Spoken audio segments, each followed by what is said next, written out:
Welcome to Hyderabad. I am in this Woodbridge Hotel, and I am introducing you to one of the greatest men of Indian wrestling, Guru and wrestler Ramchandra ji. Let me first introduce you to Guru Ramchandra ji. So sitting in front of me is Guru Ramchandra ji. मेरे सामने गुरु रामचंद्र जी बैठे हुए हैं. उनके साथ में सामने उनके छोटे ब्रदर बैठे हुए हैं और हमारे साथ में बैठे हुए हैं 3 बार के हिंद केसरी विजेता पहलवान भगत सिंह जी. तो आइए गुरु जी से बात करते हैं पुराने पहलवानी के दिनों की और पुराने टाइम के रेसलिंग चैम्पियन कैसे रहे, वो क्या खाते थे, वो कैसे पहलवानी की तैयारी करते थे. तो इन सब बातों को लेकर आइए आज हम बात करते हैं गुरु और पहलवान हिंद केसरी, प्रथम हिंद केसरी जो रहे हैं रामचंद्र पहलवान जी. रामचंद्र जी पहलवान जी, आपको बहुत बहुत नमस्कार. नमस्कार. तो आज मुझे मौका मिला और मेरा मैं अहोभाग्य हुआ आपसे मिलकर. तो ये जो हैदराबाद में कुश्ती हो रही है 45वीं और आप पहले हिंद केसरी रहे हैं हिंदुस्तान के. जी हाँ. हाँ जी. हाँ जी, पहला हिंदुस्तान के अंदर जब पहली प्रतियोगिता ये वो पाकिस्तान चले गए, जो भारत के अच्छे मशहूर पहलवान थे. हाँ पहले जी. तो विदेश चले गए वो पाकिस्तान. तो अपने हैदराबाद में डॉक्टर पिशोलकर जी ने ये कार्यक्रम रखवाया हिंद केसरी का. हाँ जी. उसमें हम लोग आए. तो मेरा वजन उस समय 90 किलो था. हाँ जी. मैं मिडिल वेट का पहलवान. हाँ जी. तो हमारे पिताजी हमारे साथ थे, मेरे गुरु. हाँ जी. तो बोलने लगे नहीं, हमारा बच्चा हेवी वेट में लड़ेगा, 100 किलो के ऊपर में. हाँ जी. तो कहने अपने वजन में लड़ाओ इनको. वहाँ के लोग बोलने लगे नहीं, मैं उसी में लड़ाऊंगा, अपने वजन, बड़े वजन में. हाँ जी. तो जब मेरे कुश्ती लड़ते लड़ते एक ने वाकआउट दे दिया और एक सुभान पहलवान का यही का हैदराबाद का. हाँ जी. वो आया कुश्ती लड़ने के पहले आके बोलने लगा तुम्हारी ये फाड़ दूंगा ना, ये कर दूंगा, गंदी बातें बोलने लगा. अच्छा जी. तो हमारे पिताजी बोले भाई आप यहाँ से उठ के जाइए, लोग पहलवान से पहलवान मिल रहे हैं तो क्या मिली जुली कुश्ती लड़ेंगे. हाँ. तो वो उठ के चला गया. हाँ जी. तो उसके 2 साथ वाले थे. तो कहे ये बड़ा कसाई है पहलवान, लड़ो मत उससे, अकेला जानवर काट देता है, मुंडी और सिंग पकड़ गिरा देता और काट देता है. अच्छा. अब मैं गुजराती मोड़ बनिया आदमी. अच्छा. कभी मटन मांस नहीं खाना, कभी नहीं. ये तो मेरे को सुन के तो मैंने बोला कल पतली गली से निकलना पड़ेगा भाई, ये तो इतने जबरा पहलवान है. आखिर क्या हुआ कि वो चला गया. तो मेरे को रात भर नींद नहीं आई बराबर. हाँ जी. तो मैंने क्या कैसे क्या अपन उनसे लड़ेंगे यार, ये इतना क्या 3-3 4-4 जन उसके साथ एक भिड़ जाते हैं और वो झटक देता है, ऐसा जबरा पहलवान है ये. तो मैंने ऐसा एक दिन रात बड़े उसमें सोच में डूबा मैं. जब मैदान में आया तो वो आते ही यानी कर मदद करके बड़ी जोर से चिल्लाया था. तो वो बंद कर दो. अब मैंने अपने पिता गुरु के पैर छुआ, पहुंचा. मैंने अपनी ज़िंदगी में 2.5 घंटे हम कुश्ती लड़ते रहे. ऐसे पहले लोग छुड़ाते नहीं थे, बोले पैसे लेके आए, टिकट लेके आए, क्या फेरी में आए, चिटपट देखेंगे हम, जैसे अंकों के आधार पर कुश्ती नहीं होती थी. अच्छा. तो वो उसके साथ में हम जब वो मैदान में से 2 उंगलियां ऊंची करके याली कर मदद करके चिल्लाया. हमने हाथ मिलाते ही हमारा इतिहास लिखा है इस किताब के अंदर. मैंने उसको 30 सेकंड में पटक दिया. हाथ मिला और मारा था, कितने पटक दिया, बिल्कुल आ करके गिरा. फिर फाइनल में अपने यहाँ के ज्ञानी राम पहलवान थे, मिलिट्री, दिल्ली के मिलिट्री के थे जवान, ज्ञानी ज्ञान सिंह. उसके साथ हमारा कुश्ती 30-40 मिनट होने के बाद में हमको जीती मिली उनसे. तो यहाँ के वो नगर अध्यक्ष थे रामकृष्ण राव, ऐसे कुछ नाम था उनका. उन्होंने हमको यहाँ सम्मान किए. केरल गवर्नर हमसे रामकृष्ण राव हमसे बोले कि हमारे साथ चलो, हमारा बॉडीगार्ड बन के. हमारे पिताजी ने मना बोल दिया, नहीं, बोले मैं अपने बच्चों को अपने से अलग नहीं करता और भगवान की कृपा से हम सब ठीक ठाक हैं. तो हिंदुस्तान का ही पहला मुझे मिला हिंद केसरी का खिताब. इसके कारण मुझे बहुत जगह जगह बुलाया, बहुत सम्मान मिले. अब तो ऐसी मेरी उम्र 80 के करीब में हो गई है. 80 के करीब. हाँ. And would you believe me, he is 80 years old and he is perfectly fit man now. He is looking perfectly fit man. तो अब ऐसा कई बुलाने आते हैं ना, तो जी नहीं होता जाने का. परेशान. अभी इनको लेके आया मेरे साथ में, बैलेंस बिगड़ता है ज़्यादा उम्र जाने से. तो अब ऐसा मन होता है अभी यहाँ आ गए आगे के लिए. फिर मन मानता नहीं कि लोग प्रेम से बुलाते हैं, अपन फालतू अपनी ऐट में क्या मतलब, तकलीफ हो कुछ भी हो अपने जाया करेंगे, ऐसा विचार किया। अच्छा पहलवान जी, उन दिनों में जब आप पहले हिंद केसरी बने तो उन दिनों में कैसी तैयारियां हुआ करती थी? क्या लड़के जोर आजमाइश क्या करते थे उन दिनों के? कुछ जवानी की ताजा याद है तो? दौड़ लगाना, ढीलो गिनती। अच्छा। दौड़ लगाने के बाद में हाँ। फिर अपनी बैठक लगाना। हाँ। मैं 2-2.5 हज़ार बैठक लगाता था। हाँ। और ये डंड जो है 1000-1500। हाँ। ये आजकल जो जिम चला है ना, ये कसरत में बिल्कुल नहीं करता था। अच्छा आसन वगैरह जो रामदेव बाबा बताते हैं, हाँ। वो आसन मैं आज से 50 वर्ष पहले करता था। हाँ। वो यहाँ तक है कि मैंने तो अपना शरीर अपने मन से तन को जोड़ लिया है। मेरा शरीर मेरा कहना मानता है। उदाहरण के रूप में मैंने बताया भी लोगों हाँ कि भाई देखो इस प्रकार से ये शरीर को बोलो वो हिलने लग जाता है मेरा शरीर। अच्छा, कैसे करके जरा दिखाएंगे पहलवान जी? ये देखिए, ये मेरा हाथ है। हाँ जी। इसको बोलूँगा चलो ये लो। अच्छा अच्छा, फिर बताना ही जाते हैं, बताओ। ये कान को बोलूँगा। अच्छा, ये कान हिले। अच्छा, अरे वाह। शरीर के जो अंग बोले वो अपना वो हिलने हैं। हाँ जी, he has a perfectly good balance work, and he is telling me about the food and culture of old time, and when he was the first when he became the first Hind Kesari, so it was like the tradition has been continued and it is the same as we doing now, taking the squats. He used to do some 2500 squats daily, rope climbings and desi exercises.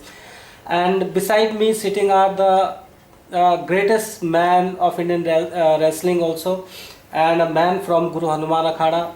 हमारे साथ बैठे हैं भगत पहलवान जी, जो गुरु हनुमान अखाड़े जो पहलवानों के खान से हैं। तो उनसे पूछते हैं कि कई पीढ़ियों के बाद पहलवानी उन्होंने किस तरह से हिंद केसरी के 3 टाइटल लिए और किस तरह से उन्होंने एक्सरसाइज की और क्या खाना खाया, क्या उनका प्रैक्टिस रही।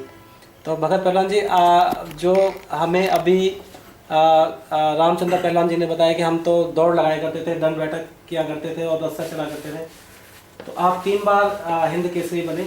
आप किस तरह का रूटीन फॉलो करते थे रेसलिंग में? नहीं, हमारा भी जो व्यायाम करने का रूटीन था यही था, सवेरे जल्दी उठना। हाँ जी। सर्दी का टाइम हम 3:30 बजे उठते थे। हाँ जी। जो गुरुजी हमें 3:30 बजे उठाते थे, 4 बजे से हम अखाड़ा छोड़ देते थे रनिंग के लिए। हाँ जी। तो वही 7-8 किलोमीटर की रनिंग करना। हाँ जी।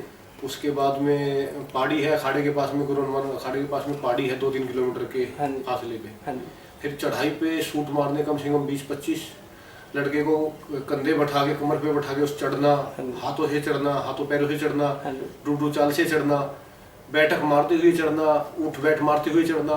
हमारे 2 घंटे सवेरे के वहीं लगते थे और ये चीज़ हमने बचपन से ही की है, ये नहीं हमने जवानी में होके की है। जब हम अखाड़े में आ गए तो 11.5-12 साल की मेरी एज थी। उस एज से ही ये चीज़ हमने शुरू कर दी थी कि पहाड़ी पे आना और इस तरीके से। और जब मैं अखाड़े में आया तो काफ़ी पहलवान थे, सतपाल पहलवान था, करतार पहलवान था, तो इनका जो मैं नाम सुनता था और कभी मैंने इनके दंगल देखे, लाखों की भीड़ में ये कुश्ती लड़ते थे और पब्लिक जब ये पहुंचते थे तो पब्लिक में ये हो जाता था कि सतपाल आ गया, भाई करतार आ गया, इतनी इनका नाम था। हाँ, बहुत नाम। तो मेरे मन में भी ये जिज्ञासा हुई कि मैं क्यों नहीं ऐसा बनूं। हाँ जी। हाँ जी। और मैंने ये चीज़ एक मन में बना ली कि मैंने भी भारत केसरी पहलवान बनना है, हिंद केसरी पहलवान मुझे बनना है। हाँ जी। और उस सोच को लेके ही मैं आगे बढ़ता गया, पहलवानी करता गया। उसमें चोट वगैरह भी लगी, पर जिसके इरादे मजबूत हो उसको कोई कुछ नहीं कर सकता उसका।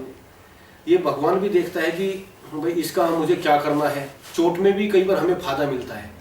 हम प्रैक्टिस करने में चोट लगी तो कुछ दिन आराम कर लिया, आराम नहीं करते। अच्छा जी। उस दौरान भी हम एक्सरसाइज करते हैं। जिस जगह चोट लगी उस जगह का हम रेस्ट कर रहे हैं। हाँ जी। पर वैसी एक्सरसाइज हम पूरी कर रहे हैं। अगर पैर में चोट है तो हाथों की एक्सरसाइज पूरी कर रहे हैं, उसकी हम सिकाई वगैरह करेंगे उसको ठीक करने के लिए।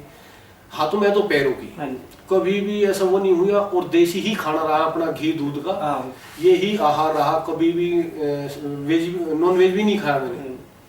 और बस ये सीख यही मिलेगी गुरु हनुमान जी से, जो उन्होंने सिखाया, जो उन्होंने बताया, सबका सम्मान करना, सबसे प्यार से रहना। मिलता है सिर झुका के, सिर उठा के कुछ नहीं मिलता। उन्होंने ये चीज़ सिखाई, किसी से लेना है तो सिर झुका के ही मिलेगा। आशीर्वाद भी लोगे तो सिर झुकाने से ही मिलेगा। अगर सिर उठा के किसी से मांगोगे तो कोई कुछ नहीं देगा। और जो पब्लिक से मैंने मांगे वो मुझे मिला। इतना आशीर्वाद मुझे मिला। पब्लिक का जिस दंगल में चले गया, पब्लिक से आशीर्वाद बहुत पाया मैंने, और गांव देहात सबसे।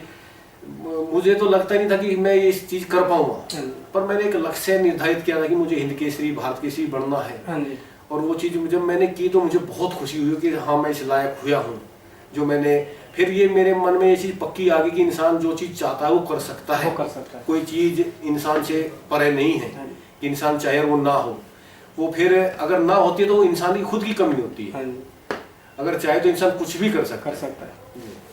तो ये थे हमारे भगत पहलवान जी, अनेकों अवार्ड विजेता, 3 बार के हिंद केसरी, और गुरु हनुमान अखाड़े से हमारे भगत पहलवान जी। इन्होंने हमें बताया कि किस प्रकार हिंद केसरी बनते हैं, उनका क्या ट्रेनिंग का शेड्यूल रहता है और कितनी मेहनत और लगन की ज़रूरत होती है। गुरु का आशीर्वाद, मेहनत करना, शाकाहार का इस्तेमाल करना और बुरे व्यसनों से दूर रहना। तो वापस लौटकर चलते हैं रामचंद्र पहलवान जी के पास। रामचंद्र पहलवान जी से मैं चाहूँगा कि आप हमारे दर्शकों को कोई ऐसा संस्मरण, पुराने अच्छे पहलवानों का कोई एक आधा संस्मरण जो आपने देखा हो और आपने जो कुश्ती करी हो, एक आधी और बताएं तो बड़ी मेहरबानी होगी। बहुत बड़े पहलवान थे जिनका नाम गुलाम पहलवान था। हाँ जी। वो एक दिन अपनी माता जी से बोलने लगा, माता जी, हाँ जी, मैं बाजार देखने को जाता हूँ। हाँ जी। माता जी बोले, नहीं बेटा, तुम घर में ही रहो। नहीं गए, कितने लोग आए, बाजार घूमने जाता हूँ। हाँ जी।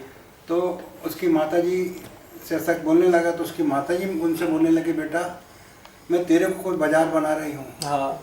तुझे लोग देखने को आएंगे, तू कहाँ जा रहा है लोगों को देखने के लिए? तो कम से कम उसको उनके जब कुश्ती के मैदान में पहुंचा, हाँ जी, तो सस्ता जमाना ऐसा था, हाँ जी, 75,000 आदमी उसको देखने के लिए आए थे। हाँ जी। जब कपड़े निकाल के खड़ा हो गया तो बोले पैसे वसूल हो गए, यहाँ हाँ जी। बोले कपड़े पहन लो पहलवान, इतना सुंदर से कैसे वसूल पाए पहलवान का। हाँ जी। फैमिली भी सहयोग रहना तो- भैया। हाँ जी। पहला जब हम भी भैया बताए हमारे भगत जी ने हाँ जी। कि कुश्ती के अंदर क्या हुआ कि हम कम उम्र से थे। हाँ जी। हमारे पिताजी हमसे बोले कि कुश्ती अपने को नहीं करना बेटा, हाँ जी। अपने परिस्थिति इसमें हम हमारे 7-8 खेत बिक गए, 2-4 किलो सोना बिका, ये हाँ बिका। जी। हाँ जी। वो हमसे बोले अब कुश्ती नहीं करना, पढ़ो लिखो तुम तो। हाँ जी। मगर वो कुछ माँ बाप दादाओं का खून था, हमें कुश्ती लड़ ली है जंगल में जाके। हाँ जी। तो कुश्ती देख के वहाँ की पब्लिक इतनी वो हुई कि यार कितना बढ़िया दांव पेच करता है, शुगर कभी इसको खाने पीने की व्यवस्था करे हाँ जी। तो ये तो बहुत बड़ा पहलवान बनेगा। तो वहाँ 5 लोग बैठे थे, उन्होंने बोला कि मैं दूध का इंतजाम करूँगा, मैं घी का करूँगा, ऐसा सब मेरा खाने पीने की व्यवस्था करी। हाँ जी। और फिर मेरे से रियाज लिए गई है कि यहाँ तक कि मैं घर पे आता था हाँ जी। तो कंधे पे हाथ रख के धीरे धीरे आना, इतना मेरे पिताजी मेरे रियाज लेते थे। अच्छा। और फिर कसरत शाम को मेरे पिताजी कम से कम आधा पाव को कितने ग्राम बोलना चाहिए उतना तेल मेरे शरीर में पिलाते हैं। आज भी वो शरीर में तेल गया है। अच्छा। कहते हैं ना, शरीर को मालिश हाँ। और जूते को पॉलिश, जरूरी, चमक आ जाती चमक आ है। जाती है। हमारे आंख पे 80 बरस में वो नहीं पड़ी है। कमाल की बात है।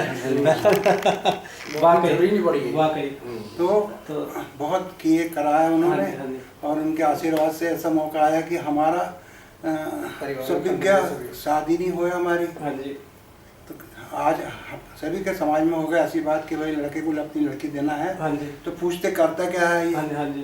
भाई क्या खिलाएगा इसको, नहीं तो। हाँ जी। अब हम कुश्ती, हमसे कोई लड़े ही नहीं जल्दी, हम चैलेंज करें कि भाई हमारे से कोई लड़ो। हाँ जी। हमारी जोड़ का उस्ताद खलीफा छोड़ के तो कोई लड़े नहीं। हाँ जी।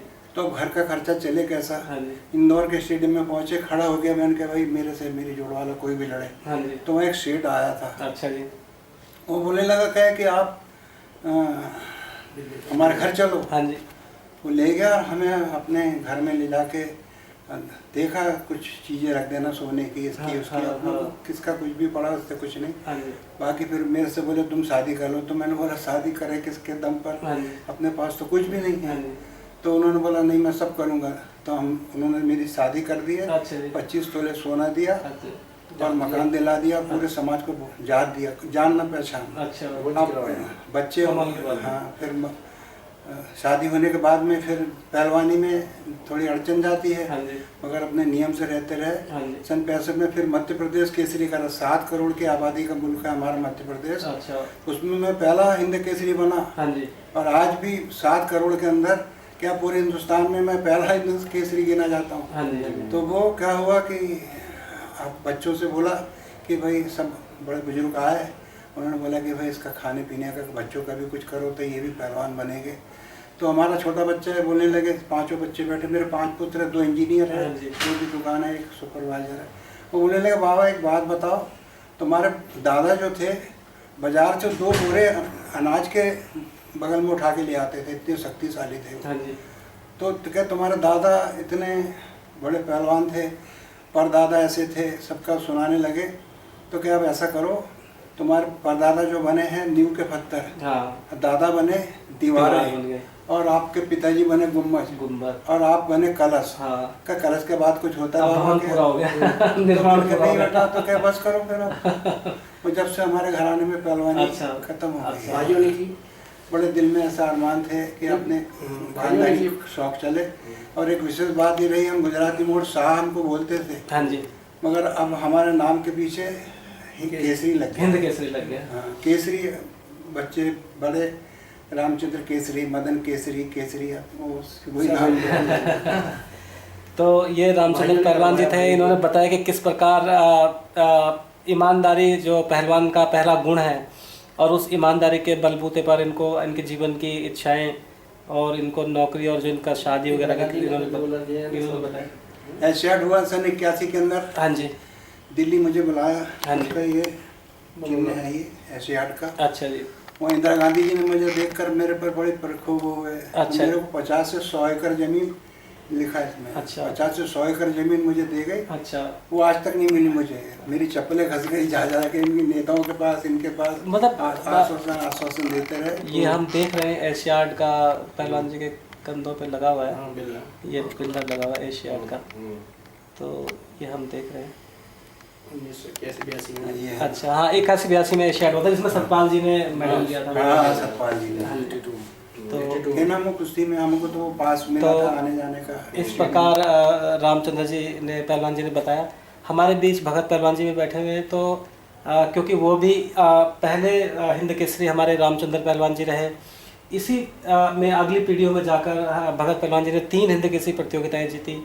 थोड़ा सा आइए उनसे जाने कि उन्होंने कहाँ पर प्रतियोगिताएं जीती और किस किस पहलवान को कैसे हराया। तो मैं प्रार्थना करूँगा भगत पहलवान जी से कि आप कृपा कर हमारे दोस्तों को थोड़ा सा बताएं।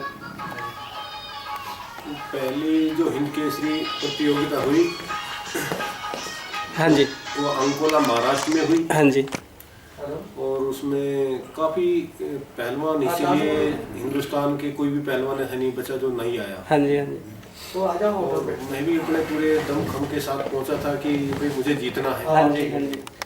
और उसमें सभी पहलवान से कुश्ती होते हुए हम सेमीफाइनल में, नरेश पहलवान था चंदकीराम अखाड़ा, अच्छा जी, काफ़ी अच्छा पहलवान था। अच्छा जी। सेमीफाइनल कुश्ती मेरी उससे हुई। हाँ जी। और फाइनल कुश्ती हुई गुलाम साबिर से। अच्छा जी। हाँ, दोनों पहलवानों को वो बड़े नामी पहलवान रहे हैं। हाँ, गुलाम साबिर भी काफ़ी, हाँ। वेट भी उनका अच्छा है, पहलवान भी अच्छे रहे। हाँ जी। दोनों पहलवानों को मैंने हराया। अच्छा जी। अंकोला में। अंकोला में। हाँ जी। दूसरा हिंद केसरी हुआ पूना में। हाँ जी। पूना में भी सभी पहलवानों ने हिस्सा लिया। उसमें दिल्ली से भी तकरीबन पहलवान, दिल्ली हरियाणा के ज़्यादा होते हैं। हाँ जी।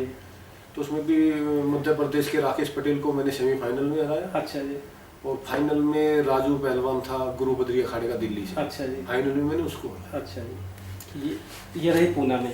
पूना हाँ में। जी। और तीसरी थी कोझिकोड केरला में। अच्छा जी, ये केरला में भी। हाँ, इसमें भी सभी जो भी हिंदुस्तान के पहलवान है सभी पहुंचे थे। हाँ। सेमीफाइनल में मेरी जगदीश कालीरमन से हुई, हाँ जी।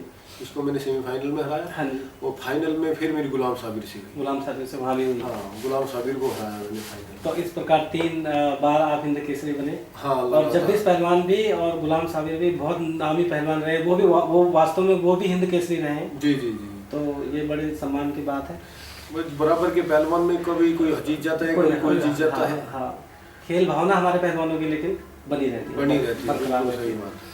एक हमारे बीच बैठे हैं हमारे गुरु रामचंद्र जी के भाई, वो बड़े कुश्ती के लगाव है। मैंने उनके पास एक रजिस्टर देखा और उसमें इतनी सारी इन्फॉर्मेशन है कि मैं देखकर हैरान रह गया, अवाक रह गया। मैं थोड़ा सा उनसे कहना चाहूँगा कि उन्होंने रजिस्टर कैसे बनाया और वो दर्शकों को अगर वो रजिस्टर दिखा सकें थोड़ा सा। दिखा दो रजिस्टर। आप मेरे को दीजिए, मैं दिखा दूंगा और आप बताइए कैसे। तो ये है हमारा रजिस्टर।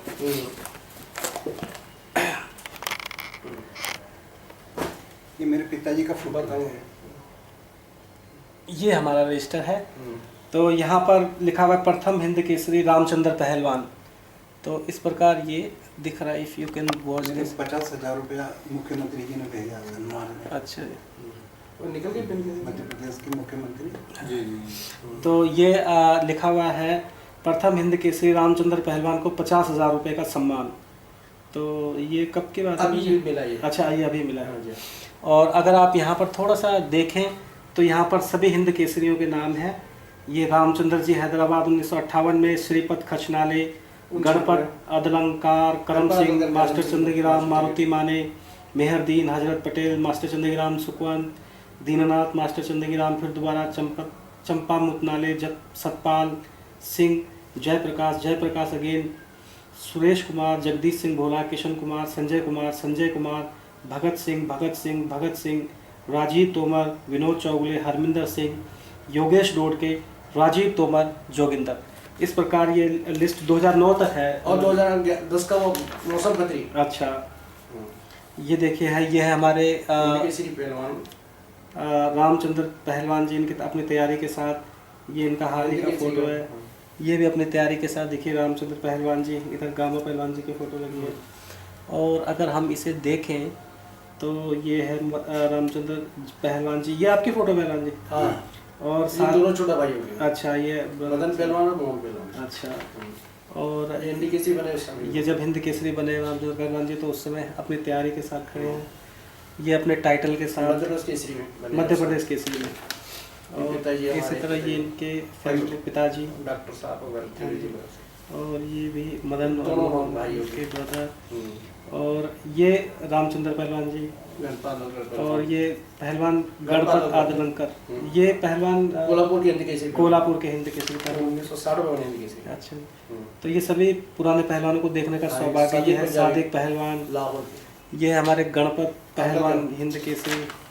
और ये मारुति माने, मशहूर मारुति माने पहलवान। और यह है श्रीपति खचनाले पहलवान हिंद केसरी। जो गुरुजी आपके बाद मेरे बाद वो रहे। उसके बाद दादू चोगले। देखिए कितने ये महान पहलवानों के संकलन, कितना खूबसूरत संकलन पहलवान जी ने बनाया है ये। और ये मास्टर चंद्रगिराम जी की एक दुर्लभ फोटो है हंसते हुए। और ये मेहरदीन पहलवान और मास्टर चंद्रगिराम। तो वाकई में बड़ी खूबसूरत फोटो है। और ये फोटो है मोहन चौबे पहलवान, बनारस वाले का मंगला राय पहलवान। अच्छा जी। और ये रहीम पहलवान, गूंगा पहलवान। ये गूंगा पहलवान थे। लाहौर। पंडित विदो पहलवान लिखा है। अरे पंडित विद्वान पहलवान। हाँ जी। और ये लिखा है कल्लू पहलवान अमृतसरी। ये है गूंगा पहलवान। ये वास्तव में गूंगे थे। ये छोटे गामा पहलवान। ये हमारे रुस्तम जहान मशहूर अपने गुलाम पहलवान। ये हमारे हमीदा पहलवान। हमीदा पहलवान। ये हमारे पिताजी की फोटो है। ये भारतीय कुश्ती ने पहलवान। ये देखिए हमारे गामा पहलवान। ये इमाम बख्श पहलवान। ये जिबिस्को जब कुश्ती गए थे लंदन 1910 में। हाँ, तो जिबिस्को को इन्होंने हराया था। जिबिस्को को हराया था लंदन में जाके। ये फिर दोबारा पटियाला में लड़ने आए 1928 में, फिर दोबारा। अच्छा, दोबारा लड़ने आए। हाँ, ये भोला पहलवान का। अच्छा जी। बचपने का भोला पहलवान, जवानी का फोटो। ये भोला पहलवान 14 साल 20 साल 30 साल की उम्र का फोटो। भोलू पहलवान। ये आजम पहलवान। आजम पहलवान। असलम पहलवान। अकरम पहलवान। गोगा पहलवान।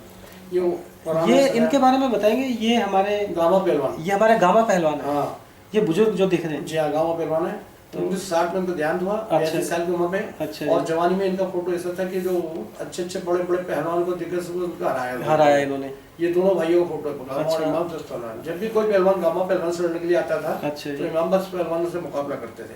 अच्छा, पहले इमाम बख्श पहलवान करते थे, तब वो क्वालिफाई होते थे गामा पहलवान से लड़ने के लिए। अच्छा जी। सब कुछ सिखाते। तो 1960 में 1878 लिखा। 1978 जन्म मोहन का 1877 में जन्म, 1960 में मरे। 1960। ये है 1883 में पैदा हुए हिंदुस्तान के जब को 4 चांद लगाने वाले रुस्तम इमाम बख्श।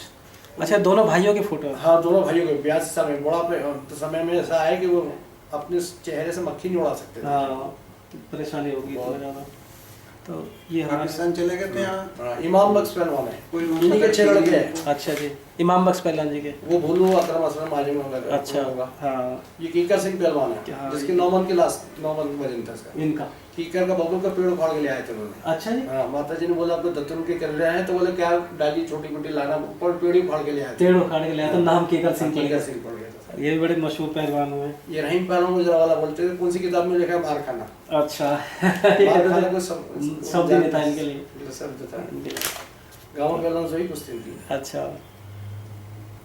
ये भी गामा पहलवान हाँ, की फोटो। चांदी कुर्सी पे बैठे गाँव पहलवान लंदन में।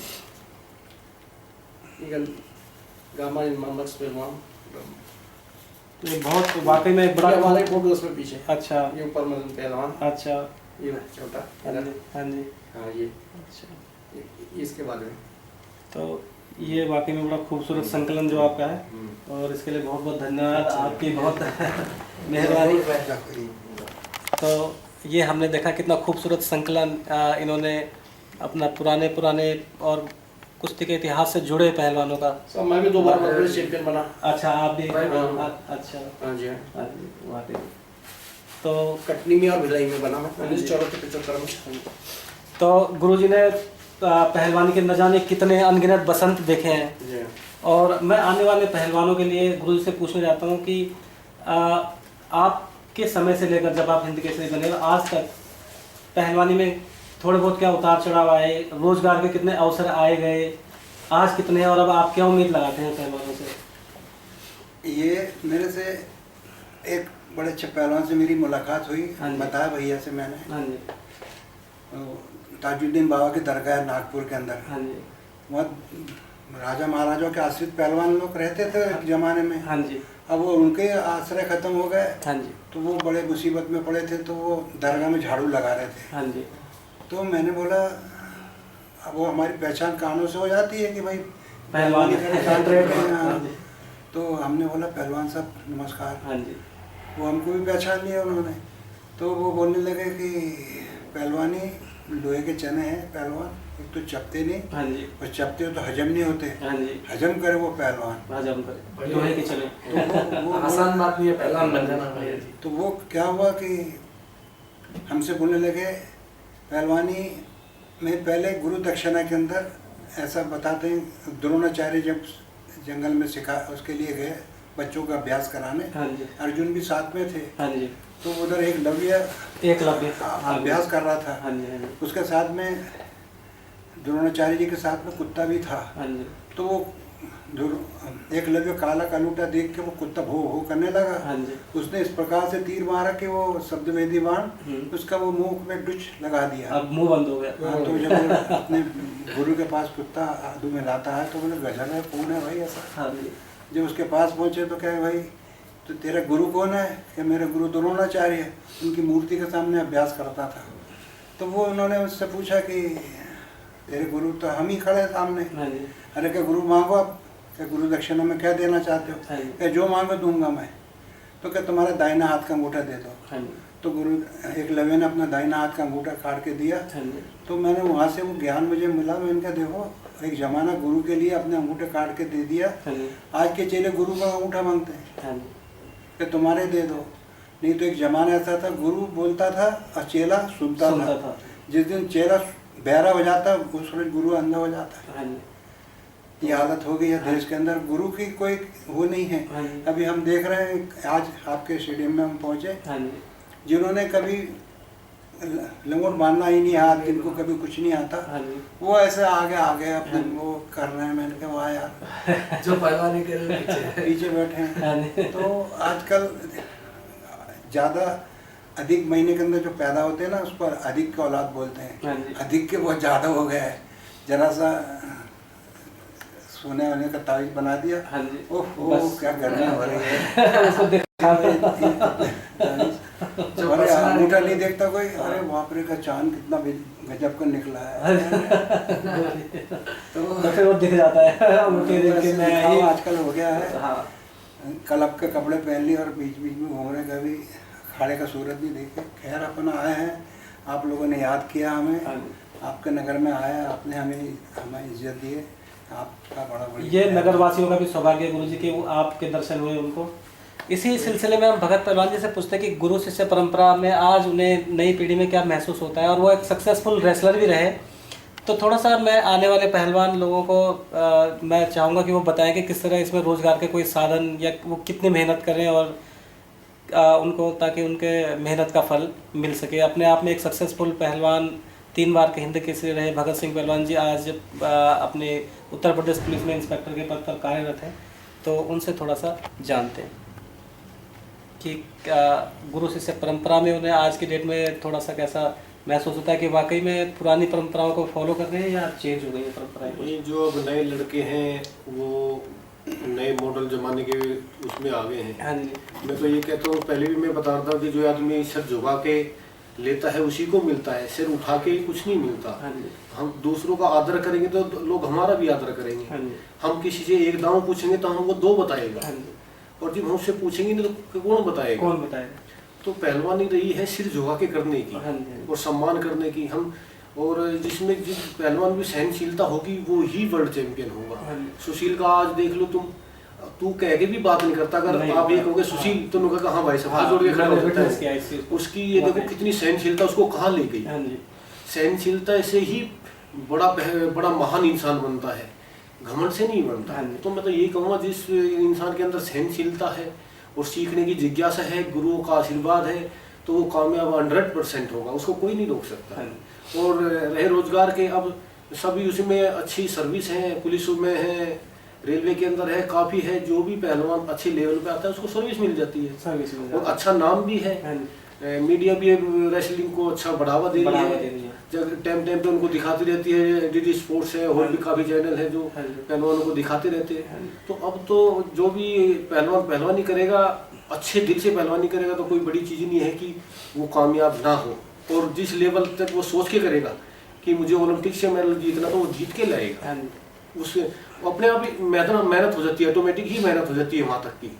अब सुशील ने ये चीज़ ठानी तो उसने कर दिखाया। और आज के डेट में तो यही लड़कों को मैं यही कहना चाहूँगा कि वो इस चीज़ की गांठ बांध ले कि हमें ये चीज़ करनी है। अगर वो गांठ बांध लेंगे तो हो जाएगी, और वो गांठ नहीं बांधेंगे, वो सोचते ही रहेंगे कि ये करें नहीं करें, तो वो नहीं होगा। इस चीज़ का गांठ बांधनी पड़ेगी, मेहनत पहलवानी करने के लिए और उस लक्ष्य को पाने के लिए। और इसी सिलसिले में जैसे हमने देखा कि पुराने पहलवान भी तन मन धन से सेवा कर रहे हैं नए आने वाले पहलवानों की। आज हमने देखा जगदीश पहलवान जी ने कैसे अरेंजमेंट किया, इतने सारे पहलवानों का मेला लगा दिया हैदराबाद में, सैकड़ों पहलवान हैं, और इतना अच्छा डीडी स्पोर्ट्स पे कृपा शंकर जी कमेंट्री कर रहे हैं। तो इससे पहलवानों का नाम हो रहा है, दंगलों में उनको इनाम मिल रहे हैं। तो वाकई में आप जो कह रहे हैं सच है कि मेहनत अगर वो करें, मन लगाकर गुरु के ऊपर श्रद्धा रखें, तो उनको कामयाबी मिलेगी। तो अंत में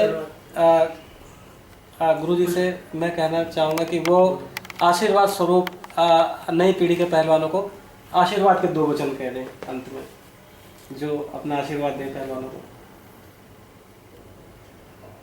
आशीर्वाद तो गुरु चाहे वो कैसा भी हो, आशीर्वाद तो उनके ऊपर बना रहता है। हाँ जी। मगर जो दिली आशीर्वाद होते हैं, हाँ जी। और जब हमारे पिताजी का इंतकाल का नजीक आया तो हमारी गोद में सिर रख के पड़े थे। हाँ जी। तो बहुत से लोग आए, कहे आशीर्वाद दो इन्हें। हाँ जी। कहे इनको आशीर्वाद क्या दूँ, इनको तो मेरे दिल से आशीर्वाद है। दिल से आशीर्वाद है। तो जो गुरु ऐसे हाथ रख के दे दिया। हाँ जी। आजकल भी ये है, ये नमस्कार करते हैं, घुटने को ये करे, हाँ जी। ये कोई पाँव पड़ना हुआ क्या? हाँ जी।